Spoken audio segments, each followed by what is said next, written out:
aiming for the lows, and what happens in the end? You get stopped out. So after identifying the right zone, which is this zone, this supply zone, that also broke structure, we could aim for the trendline liquidity to get taken out. And look at this. This is a great risk to reward ratio as well. Stop loss right above here. And look at that. Price move towards our trendline liquidity. This one too is in the 1 hour time frame.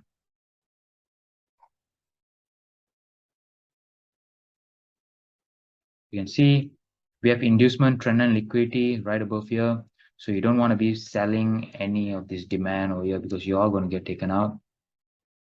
What price did mitigate this zone. And if you zoom out, this is actually double tops.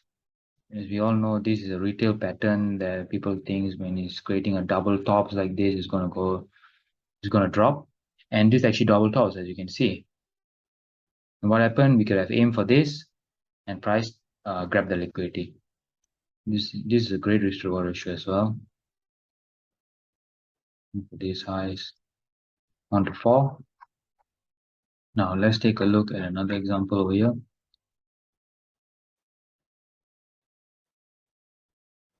All right, great. So as you can see, we have inducement right above here, equal highs. So we don't want to be selling anywhere right below that equal highs. You know, price will grab that equal highs, mitigate the zone, and where could we aim for this equal lows to get taken out? There's literally equal lows over here. There's a sell over here, stop loss, aim for this low. Nice. Okay, let's take a look at 2 more examples. All right, this is a perfect example. I also send this on the Discord. So there is a demand zone. There's inducement over here. As you can see, trendline liquidity. So we don't want to be placing any buys above the trendline liquidity. Price grab that trendline liquidity, mitigate that demand zone, and then move towards these highs. Why? Because this is a perfect resistance zone. A lot of liquidity is resting right above here. So many stop losses are above here. Millions and millions of retail traders are looking to sell at this area.